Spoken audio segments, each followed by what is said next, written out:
So, we've got some research here on arterial hemorrhagic stroke. And I gotta say, it's a pretty heavy topic. I mean, we're talking about one of the deadliest types of stroke out there. Yeah, and it's interesting, because with arterial hemorrhagic stroke, I mean, there's still so much we don't know about how it really affects the brain. Like, we know it's bad, but the specifics are still kind of murky. Right, exactly. And that's why this research you sent over from a Dr. Levne Moten really caught my eye. He's got some might even say, radical new perspective on it. Definitely. And what I think is so fascinating is that he's not just focused on the initial damage, the immediate aftermath of the bleed itself. Mm-hmm. That's where a lot of stroke research tends to concentrate. But Dr. Moten, he's taking a much broader view. So he's looking at the whole picture. Exactly. He's considering the entire circulatory system of the brain and how it reacts to that initial rupture. Okay, so it's about that ripple effect, right? Not just where the bleed happens, but how it impacts the brain's, I guess you could call it the plumbing system. I mean, it is a network of vessels, right? Perfect analogy. And just like your plumbing at home, you've got different levels of pressure at play. Think about it. The pipes bringing water into your house, those are under high pressure, right? Yeah, got to get that water flowing. Exactly. And those would be like your arteries and arterioles in the brain, bringing in all that oxygen-rich blood. Okay, so those are the major players delivering the good stuff. And then I'm guessing you've got the pipes taking the used water away, working on a different pressure system altogether. That would be like the veins and capillaries in the brain. Spot on. And just like with your drains, those veins and capillaries, they're working with much lower pressure.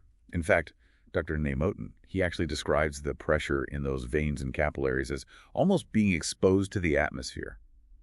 Which, when I first read that, I was like, what? Exposed to the atmosphere. Yeah. That's wild. Okay, so you've basically got these two drastically different pressure zones existing side by side within the brain.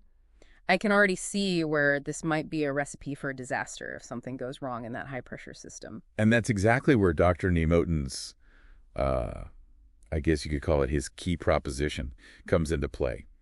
He's arguing that when an artery ruptures in the brain, when that hemorrhagic stroke hits, the damage, it's not just from the bleeding itself. It's from the force of it all, right? Yeah, exactly. He's saying the real damage, the widespread damage, it comes from this pressure wave that rupture sends surging through the entire venous system. It's like a domino effect of damage. Okay, hold on. A pressure wave. I'm trying to wrap my head around this. It's like if a pipe bursts in your house, it's not just the water leaking out, right? It's the sudden pressure change that can cause even more damage. But how does that translate to something as delicate as the brain's veins? Right, so imagine a balloon bursting inside a room full of other balloons. It's not just the initial burst that's the problem. It's the force that sends those shock waves out, potentially bursting those other balloons too.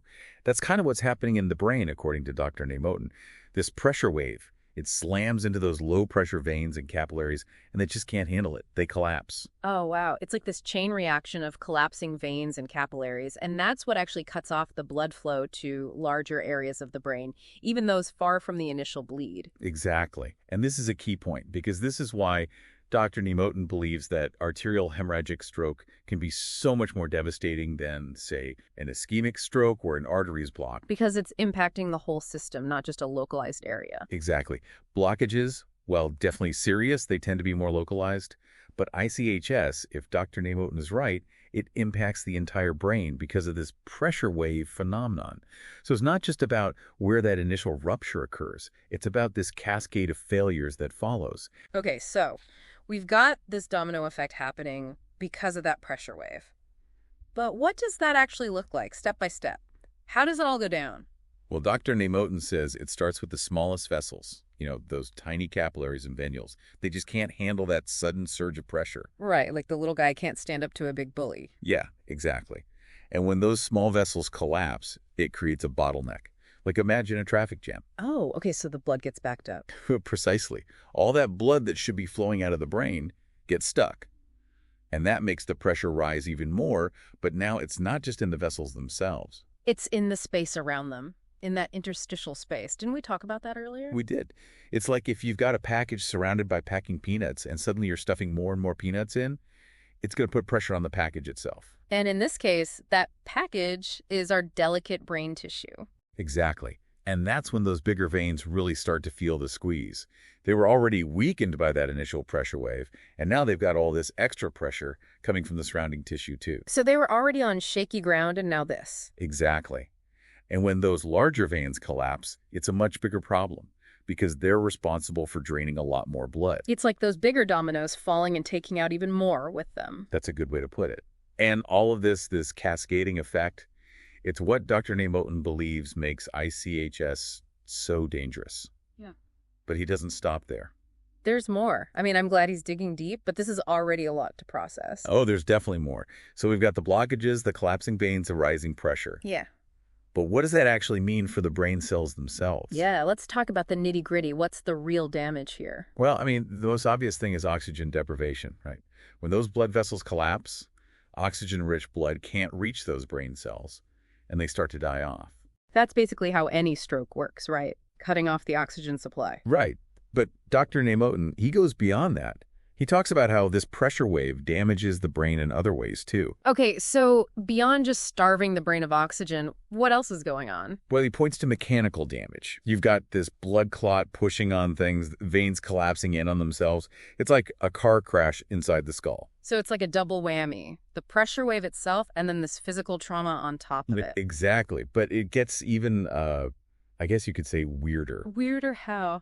Don't hold out on me now. Well, Dr. Namotin suggests that the pressure, especially near those openings in the skull, it could get so intense that it actually pushes small amounts of brain tissue out. Wait, you're saying that parts of the brain could actually be, like, squeezed out because of all this pressure? That's what his research suggests. Like, imagine squeezing a tube of toothpaste really hard. Somebody's got to give, right? And while he doesn't go into detail about where this displaced brain tissue might go, he does say it could really mess with nearby nerves. Nerves that control, like, our senses and stuff? Exactly. Hearing, vision, all sorts of crucial functions. Okay, so not only are we talking about damage from the pressure from the lack of oxygen, but also potential damage to the nerves themselves. And that's why Dr. Namotin's work is so important. It shows us just how different and how potentially devastating this type of stroke can be. But the good news is all this research into the mechanics of it all, it led him to some really interesting treatment ideas too. Okay, so tell me that there's some hope here. What does he suggest we do about all of this? So let's talk about that, because we've just spent the last however long painting a pretty bleak picture, right? What's the solution here? Well, the good news is that Dr. Namotin, he's not just diagnosing the problem, he's also trying to find ways to fight back. And he's got some really innovative ideas about how to treat this. Innovative in what way? Well, he's got this idea for what he calls an ICHS kit. An ICHS kit, like a first aid kit, but specifically for this type of stroke. Exactly. It's basically a set of immediate interventions that could be given as soon as an arterial hemorrhagic stroke is detected. So like right there in the ambulance or even before? Ideally, yes. And he outlines 3 main steps in this ICHS kit. First, and this one might seem obvious, aggressively reduce the blood pressure. Okay, makes sense. Stop the bleeding, get that pressure under control. Right, and that could give those collapsed veins a chance to open up again. Okay, that makes sense. What's next? This one might sound a little counterintuitive. He suggests lowering body temperature. Wait, really? Isn't that, like, the opposite of what you'd want to do? I mean, the brain needs oxygen, right? It does. But here's the thinking. Lowering body temperature, even a little bit, it can actually reduce the brain's metabolic rate. So it wouldn't need as much oxygen. Exactly. It's like putting the brain on a low power mode. Buys some time for those other interventions to kick in. Interesting. So it's like hitting the pause button, giving the brain a chance to recover. Exactly.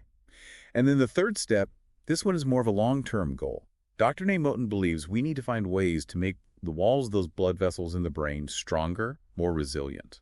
Okay, so kind of like reinforcing those pikes so they don't burst again. Exactly. It's about preventing further damage. And he even talks about, this is way down the line, but he even mentions potentially finding ways to widen the venous system. So not just making them stronger, but making them bigger too. Yeah.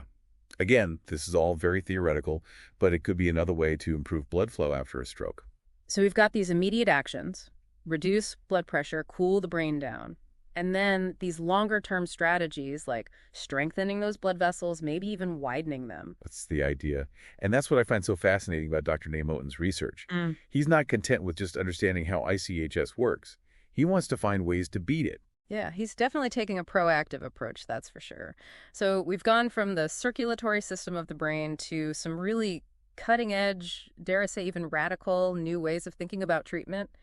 It's a lot to take in. It is, but I think it's important. I mean, this is a really serious condition, and we need people out there asking these tough questions, pushing the boundaries of what we think we know. Absolutely. And who knows, maybe one day this ICHS kit will be a reality and could potentially save countless lives.